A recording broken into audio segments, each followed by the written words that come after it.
ನಮ್ಮ ಇವತ್ತಿನ ಸರ್ಕಸ್ ಎಂತ ಅಂತ ಹೇಳಿದ್ರೆ, ಒಂದು ಮಣಿಪಾಲದಲ್ಲಿ 15-20 ದಿವಸ, ಒಂದು ತಿಂಗಳಿಂದ ಒಂದು ಸಣ್ಣ ಗಂಡು ಕರು, ಅದರ ಕಾಲಿಗೆ ಯಾವುದೋ ಕಬ್ಬಿಣದ ಪೈಪ್ ಸಿಕ್ಕಿ ಬಿದ್ದಿದೆ.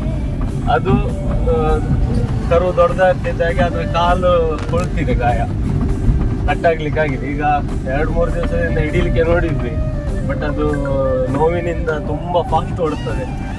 ಸೊ ನಮಗೆ ಹಿಡೀಲಿಕ್ಕೆ ಆಗಲಿಲ್ಲ ಅದು. ಹಾಗಾಗಿ ಇವತ್ತು ಮಂಗಳೂರಿನ ವೈದ್ಯರ ಮುಖಾಂತರ ಅದಕ್ಕೆ ಅರಿವಳಿಕೆ ಚುಚ್ಚುಮದ್ದು ನೀಡಿ ಅದನ್ನು ಹಿಡಿಯುವ ಪ್ರಯತ್ನ ನಾವು ಇವತ್ತು ಮಾಡ್ತಾ ಇದ್ದೇವೆ. ನೋಡುವ ಮುಂದೆ ಏನಾಗ್ತದಂತ.